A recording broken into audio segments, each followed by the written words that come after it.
नमस्कार दोस्तों, आज हम इस वीडियो में आप लोगों को विलोपन विधि बताने वाले हैं कि विलोपन विधि से x और y का मान कैसे निकालेंगे।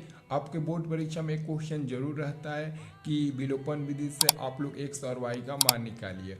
तो आपके पास दो गो समीकरण दिया होगा और इन्हीं दोनों समीकरण को हल करके विलोपन विधि से x और y का मान निकालना है। ठीक है, तो इस दो समीकरण को आप बहुत ही तरीका से हल करके x और y का मान निकाल सकते हैं, लेकिन कंडीशन है कि आपको विलोपन विधि से ही हल करना है। तो विलोपन विधि कैसे मतलब कि विलोपन विधि से बनाते हैं ये सबसे पहले समझिए।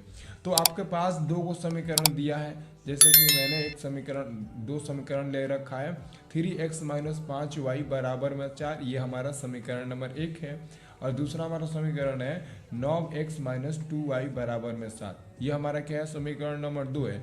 तो विलोपन विधि क्या कहता है? विलोपन विधि कहता है जो समीकरण 1 है ना, समीकरण 1 में आपको गुणा करना है किससे? जो आपका समीकरण 2 में y का कोफिशिएंट होगा, y का जो गुणांक होगा। तो समीकरण 2 में y का गुणांक का है, ये हमारा y का गुणांक 2 है ना। तो इस 2 को हम लोग समीकरण 1 में गुणा करेंगे। और समीकरण 2 में किससे गुणा करेंगे? समीकरण 2 में हम लोग गुणा करेंगे जो समीकरण 1 में y का गुणांक होगा। तो समीकरण 1 में y का गुणांक क्या है, 5 है, तो यहाँ पर हम लोग 5 से गुणा करेंगे। ठीक है, समझ गए ना। बहुत लोग 9 से भी गुणा कर देते हैं, 3 से भी गुणा कर देते हैं। तो 9 3 x वाले से गुणा मत करना, कभी कभी आंसर सही मिलता है, कभी कभी गलत में मिलता है, लेकिन हमारा रियल आंसर कब मिलेगा? जब हम लोग समीकरण 1 में समीकरण 2 वाले के y का जो गुणांक होगा उससे गुणा करेंगे, और समीकरण 2 में समीकरण 1 वाले y के गुणांक का हम लोग गुणा करेंगे। तो यहाँ पर देखिए समीकरण 1 में मैंने किससे गुणा किया, जो यहाँ पर 2 है वो गुणा किया, और समीकरण 2 में हमने 5 से गुणा किया जो समीकरण 1 में y के पास है। ठीक है ना, तो आप गुणा करना है। तो चलिए गुणा करिए, 2 में 3 में गुणा करेंगे क्या मिल जाएगा? तो यहाँ पर आपका मिल जाएगा 6x मिल जाएगा। ठीक है, फिर 2 में माइनस 5y से गुणा करेंगे तो माइनस 10y मिल जाएगा, माइनस 10y मिल जाएगा, बराबर है तो बराबर। 2 में 4 में गुणा करेंगे तो 4 दूने के 8 मिल जाएगा। ठीक है, अब देखिए 5 में 9 में गुणा करेंगे तो 9 पचे 45 होता है, कितना होता है, 9 पचे 45x हो जाएगा। फिर दोस्तों 5 में माइनस 2 से गुणा करेंगे तो माइनस 10y मिल जाएगा, और बराबर में क्या हो जाएगा, 7 में 5 में गुणा करेंगे तो 7 पचे 35 हो जाएगा। ठीक है, क्या हो जाएगा, 7 पचे 35 हो जाएगा। तो ये आपने गुणा कर दिया, गुणा करने के बाद इसको ऐसे कर देना। अब दोस्तों इसको जोड़ेंगे घटाएंगे कैसे, उसके लिए एक नोट आपको याद रखना है। ये वाला नोट आप लोग हमेशा याद रखना, यही आपको मतलब कि ज़्यादा हेल्पफुल देगा।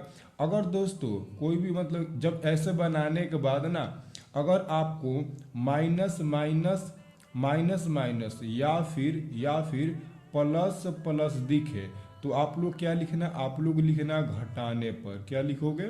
घटाने पर लिखना। क्या लिखना? घटाने पर लिखना। अगर आपको प्लस माइनस या माइनस प्लस दिखे तो आप लोग को लिखना है जोड़ने पर। क्या लिखना है? आप लोग को लिखना है जोड़ने पर। जोड़ने पर लिखिएगा। अब यहाँ पर ध्यान से देखिए, अब आप लोग ही बताइए कि यहाँ पर हमारे पास क्या है, माइनस है, यहाँ पर भी क्या है, माइनस है, यहाँ पर भी क्या है, प्लस है, यहाँ पर भी है प्लस, यहाँ पर भी है प्लस, यहाँ पर भी प्लस, यानी कि लगातार प्लस प्लस और माइनस माइनस है। तो प्लस प्लस या फिर यहाँ पर भी क्या होगा, प्लस होगा, यानी कि माइनस माइनस और प्लस प्लस होगा, यहाँ पर दोनों प्लस होगा। तो माइनस माइनस या फिर प्लस प्लस है तो क्या लिखे हम, घटाने पर लिखे हैं। तो आप लोग भी यहाँ पर क्या लिखना, आप लोग भी यहाँ पर लिखना घटाने पर। क्या लिखोगे? यहाँ पर लिखोगे घटाने पर, घटाने पर लिख देना। ठीक है, तो यहाँ पर आपके पास प्लस का चिन्ह छुपा हुआ है तो आप यहाँ पर माइनस देना। यहाँ पर माइनस है तो अब यहाँ पर प्लस हो जाएगा। यहाँ पर आपका प्लस छुपा हुआ है तो माइनस हो जाएगा। क्या हो जाएगा? माइनस हो जाएगा। अब ध्यान से आप लोग देखिए, इधर आप लोग ध्यान से देखिए, तो ये देखिए, ये प्लस 10y और माइनस 10y ये दोनों कट जाएगा। ये क्या होगा, दोनों आपस में कट जाएगा। अब आप कहेंगे क्यों कटेगा, तो बाबू यहाँ पर आपका प्लस 10 है और यहाँ पर माइनस 10y है, ये माइनस अब नहीं लेंगे, अब ई वाले को हम लोग देखेंगे, ई वाला प्लस का चिन्ह देखेंगे। तो प्लस 10y में से माइनस 10y घटेगा तो कट जाएगा।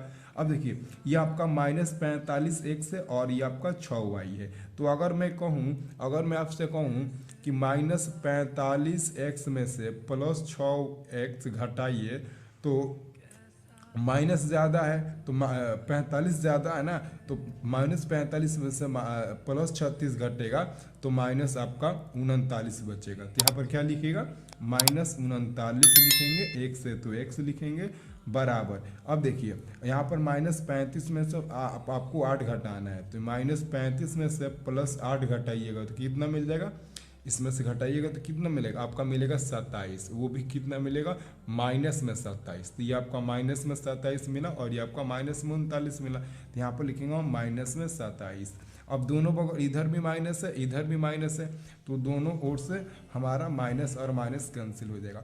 अगर बाबू यहाँ से हम x बाहर निकालते हैं तो ई वाला हमारा ऊपर चला जाएगा, और जो x के पास रहता है ना, जिससे x के पास 39 है, ये हमारा कहाँ आ जाएगा, यहाँ पर नीचे आ जाएगा 39। अब देखिए बाबू 3 के पढ़ा में 27 आता है ना, 3 के पढ़ा में 27 आता है, ठीक है ना, क बार में आता है, 9 बार में आता है, 3 बार 27, और 3 के पढ़ा में 39 भी आता है, जो कि 3 से कट जाएगा 13 बार में, यहाँ पर आपका मिल जाएगा 13। कितना मिलेगा, 13। यानी कि हम x बाहर निकालेंगे तो 9 ऊपर जाएगा और हमारा 13 कहाँ आ जाएगा, नीचे आ जाएगा, ठीक है ना। तो इसको ऐसे हम लोग घेर देंगे, ऐसे घेर देंगे, यानी कि हमारा x का मान 9/13 मिल गया, ठीक है। अब हमको y का मान निकालना है, तो y का मान कैसे निकालेंगे, तो ध्यान से देखिए, आपके पास दो गो समीकरण है, आप इन दोनों में से, ये वाला, इन दोनों समीकरण में से किसी भी समीकरण में आप x का मान रख दो और y का मान निकाल दो। जैसे कि मैं क्या करता हूँ, यहाँ पर मैं लिखता हूँ, ध्यान से देखिएगा, मैं यहाँ पर लिखता हूँ समीकरण, यहाँ पर मैं लिखता हूँ समीकरण 1 में, जैसे कि समीकरण 1 ही लिखता हूँ, समीकरण 1 में किसका मान रखने पर, x का मान रखने पर, x का मान रखने पर, तो समीकरण 1 में x का मान रखने पर, तो समीकरण 1 क्या है, तो यहाँ पर देख लीजिए 3x - 5y, समीकरण 1 क्या है, 3x - 5y और बराबर में 4, यही है ना हमारा समीकरण 1। अब इसमें x का मान रखो, देखो 3 गुणे x का मान का मिला है 9/13, तो यहाँ पर आप 9/13 लिख दीजिए और -5y लिख दीजिए और बराबर में आप लोग 4 लिख दीजिए, हो गया।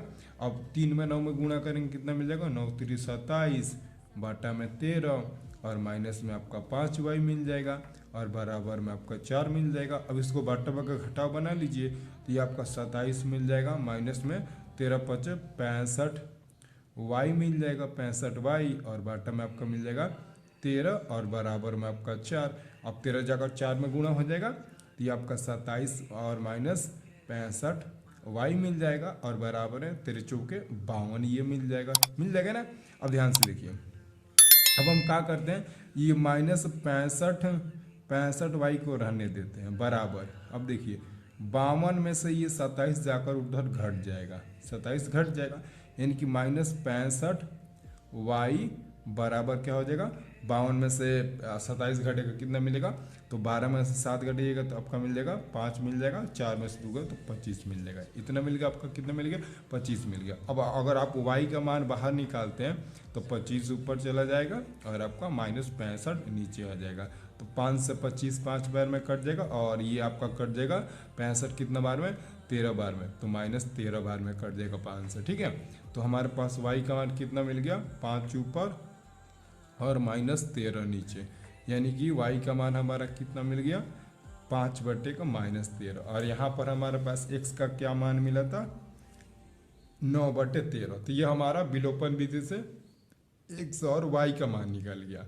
तो क्या हमारा x और y का मान जो निकला है वो सही है या फिर गलत है। अब इसका जांच भी कर लेते हैं, तो जांच कैसे करेंगे वो पहले ध्यान से देखिए।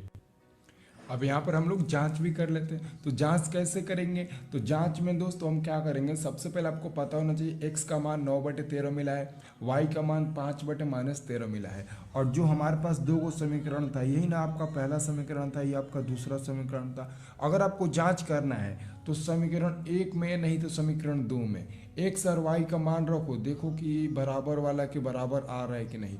अगर मैं इसमें केवल मैं इसमें यहाँ x के जगह पर x का मान 9/13 और y की जगह पर y का मान 5/-13 रखता हूँ और हल करता हूँ, अगर 4 के बराबर आ गया तो सत्य है। इसमें भी x और y का मान रखेंगे और देखेंगे कि ये 7 के बराबर आ रहा है कि नहीं, आएगा तो सत्य है। जैसे मानते हैं मैं लिखता हूँ 3 गुणे समीकरण 1 वाला मैं काम करता हूँ, तो x का मान हमारा कितना है 9/13, तो 9/13 और माइनस 5 गुणे y का मान कितना है 5/-13 y का मान। अब हमको 4 के बराबर लाना है, देखिए 4 के बराबर आ रहा है कि नहीं, ये गुणा होगा तो 9 3 27 बटे आपका हो जाएगा 13 और ये माइनस माइनस कट जाएगा तो प्लस हो जाएगा 50 25 25 बटे आपका क्या हो जाएगा 13 हो जाएगा।